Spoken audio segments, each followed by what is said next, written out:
11वीं क्लास में जो चैप्टर 5 है उसे हम पढ़ रहे थे, और इस चैप्टर में मैंने आपको जो न्यूटन्स लॉ है फर्स्ट और सेकंड, इसके बारे में बताया था। ठीक है, इनर्शिया जो प्रॉपर्टी है उसके बारे में बताया था। ऐसे ही हमारे पास जो न्यूटन का सेकंड रूल और थर्ड रूल है, ठीक है, न्यूटन का जो सेकंड रूल है, सेकंड लॉ कि जो हमारे पास लॉ ऑफ फोर्स,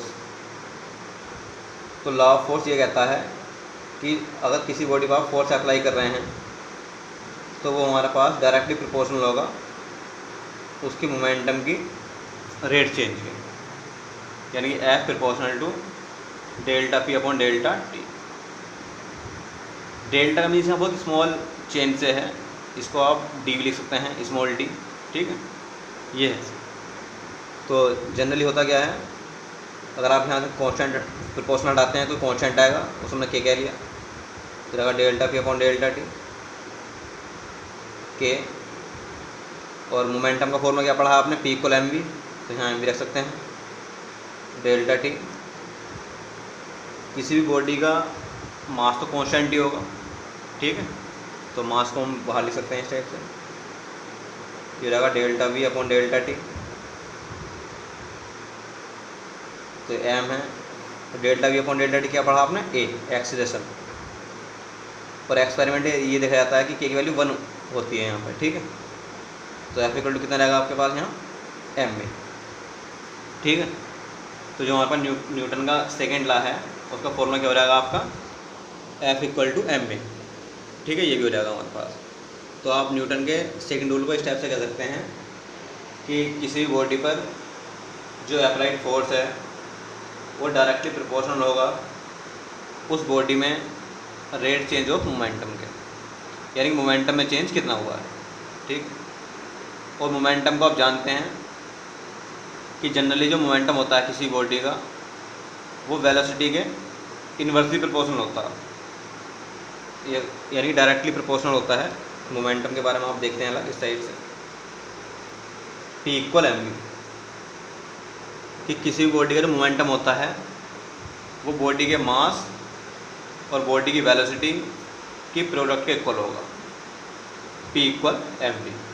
ठीक है, और इससे ये पता चलता है कि मास जो है वो इन्वर्सली प्रोपोर्शनल है वेलोसिटी के, कि अगर किसी पार्टिकल की वेलोसिटी ज़्यादा है तो उसका मास क्या होगा, कम होगा, या अगर बॉडी का मास कम है तो उसकी वेलोसिटी क्या होगी, ज़्यादा होगी। तो यहाँ से आप स्टेप ऐसे कर सकते हैं कि कोई कांस्टेंट आएगा उसको हमने P कह लिया अपॉन V, क्रॉस मल्टीप्लाई कर लो तो रहेगा P इक्वल mv। ये स्टेप से आया हुआ फॉर्मूला है। ठीक है, मोमेंटम, यानी मोमेंटम का मीन्स है कि किसी बॉडी में चेंज कितना हो सकता है फोर्स लगाने से। ठीक है, लेकिन टाइम पे भी डिपेंड करेगा। ऐसे हमारे पास कंसेप्ट होता है इसमें इम्पल्स। ठीक है, इम्पल्स का मीन्स होता है एक स्मॉल टाइम के लिए अप्लाइड किया गया फोर्स, उसको बोलते हैं हम इम्पल्स। जैसे कि इसमें मैंने डेल्टा T लिखा हुआ है, तो इसका मीन्स है किसी बॉडी पे एक स्मॉल टाइम इंटरवल में जो फोर्स अप्लाइड हुआ या बॉडी ने फोर्स एक्सपीरियंस किया उसको बोलते हैं हम impulse. I equal F into delta T। Example आपने देखा है, जैसे कि कोई बैट से अगर कोई बॉल टच होती है तो वो बॉल कुछ ही समय में टच होने के बाद एक फोर्स का एक्सपीरियंस करती है। ठीक है, तो बहुत कम टाइम के लिए फोर्स लग जाए, तो वो हमारे पास एग्जाम्पल है इम्पल्स का। या अगर कोई हमारे पास कोई कैच कर जाए किसी बॉल को, कोई क्रिकेटर है प्लेयर, तो वो क्या काम करेगा, वो कैच करते हुए अपने हाथ को थोड़ा पीछे क्यों लेता, तो इसका रीज़न यही है कि जैसे वो हाथ पीछे को लेता है तो वहाँ टाइम जो है बढ़ जाता है, और टाइम बढ़ने से क्या होगा, फोर्स जो है कम हो जाता है, और फोर्स कम होने से उसे थोड़ा चोट कम लगेगी, वो कैच आसानी से पकड़ सकता है। तो उसका रीज़न यही है कि टाइम कम होने से फोर्स बढ़ रहा है या फिर टाइम ज़्यादा होने से फोर्स डिक्रीज हो रहा है, तो आसानी से बॉडी का मोमेंटम जीरो कर लेगा वो और कैच को आसानी से पकड़ लेगा। ठीक है, तो जनरली होता है कि हमारे पास जो फोर्स इनटू टाइम है वो हमारे पास इक्वल होता है मोमेंटम की चेंज के। ठीक है, तो आप इसकी क्या लिख सकते हैं, मोमेंटम चेंज लिख सकते हैं, डेल्टा पी का इक्वल, यानी किसी भी बॉडी का इम्पल्स उस बॉडी में मोमेंटम चेंज के इक्वल होता है। तो मोमेंटम चेंज है ओनली, ना कि रेट चेंज है। ठीक है, only momentum change, impulse equal momentum change, ये भी आप याद रख सकते हैं। ठीक है, जितने भी एग्जाम्पल इम्पल्स के होंगे वो टोटल एग्जाम्पल होंगे न्यूटन के सेकंड रूल के भी। ठीक है, ये भी आपको याद रखना है। ऐसे ही न्यूटन का थर्ड रूल पढ़ा था आपने,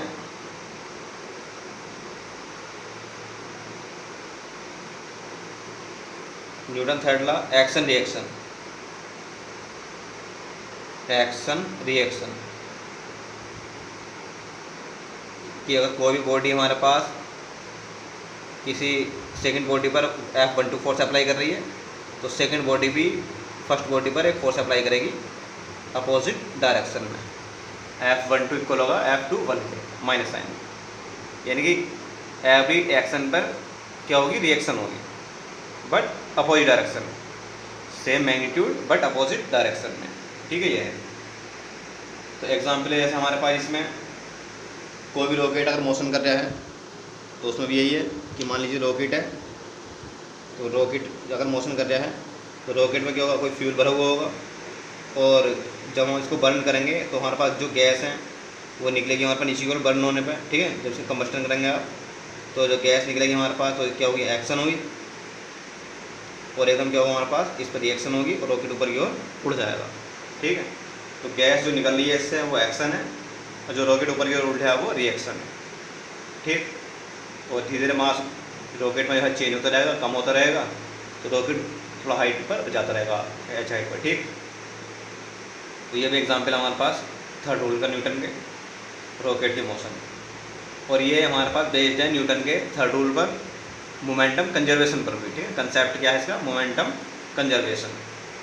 ऐसे ही अगर कोई हमारे पास गोली, कोई बुलेट है हमारे पास, वो फायर्ड हो रही है किसी गन से, तो उसमें भी यही है कि पहला हमारे पास एक, जब फिर ट्रिगर दबाएंगे हम तो पहला क्या होगा, हमारे पास एक्शन होगी, गोली हमारे को बाहर की ओर निकलेगी, और उसी के इक्वल क्या होगी, हमारे पास एक रिएक्शन होगी और हमें एक झटका सा महसूस होगा उसमें। ठीक है, ये आपको याद रखना है। ऐसे अगर कोई आप किसी बोट में से किसी नदी के अंदर कूद रहे हैं चलती हुई बोट में से, ठीक है, तो उसमें भी क्या होगा, एक्शन रिएक्शन का कंसेप्ट आएगा कि बोट को आप पीछे को धकेलेंगे हल्का सा और फिर बोट आपको आगे को धकेल देगी, तो आपको क्या होगा, एकदम एक्शन और रिएक्शन होगा।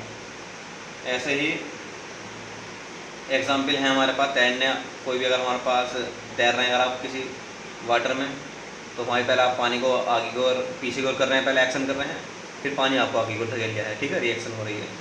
तो ये सब एग्जाम्पल हमारे पास न्यूटन के थर्ड रूल के हैं। ठीक है, ये आपको पढ़ लेने हैं, इम्पोर्टेंट है। ठीक, और इसी टाइप से आता है हमारे पास कंजर्वेशन ऑफ लीनियर मोमेंटम। तो कंजर्वेशन ऑफ लीनियर मोमेंटम का जो प्रिंसिपल है वो ये है कि F external equal delta P upon delta T, कि अगर किसी बॉडी पे कोई एक्सटर्नल फोर्स वर्क ना करे, यानी कि जो हमारे पास एफ एक्सटर्नल फोर्स है ये अगर जीरो हो, इफ़, तो क्या होगा हमारे पास delta P upon delta T equal to zero, या delta P equal to zero, या पी इक्वल टू जाएगा हमारे पास कांस्टेंट। ठीक है, यानी कि अगर कोई ऐसा सिस्टम है जिस पर जो एक्सटर्नल फोर्स है अप्लाइड वो जीरो हो, तो उस बॉडी का मोमेंटम क्या होगा, कंजर्व रहेगा, या बॉडी की जो वेलोसिटी है वो कांस्टेंट रहेगी। ठीक है, तो इसको बोलते हैं हमारे पास लीनियर कंजर्वेशन ऑफ मोमेंटम। ठीक है, मोमेंटम का लीनियर कंजर्वेशन, ये आपको याद रखना है। ठीक, अब ऐसे ही चैप्टर में जो हम पढ़ेंगे वो लिफ्ट की मोशन है, कनेक्टेड मोशन है, ठीक है, रॉकेट मोशन है, तो ये कुछ कंसेप्ट देखेंगे, उसके बाद इस चैप्टर को न्यूमेरिकल वगैरह करेंगे। तो आज आप न्यूटन के सेकंड रूल और थर्ड रूल के जो एग्जाम्पल हैं वो आप देख लेंगे, और लीनियर कंजर्वेशन ऑफ मोमेंटम का प्रिंसिपल है, इसको आप देख लेंगे। बाकी नेक्स्ट वीडियो में देखेंगे।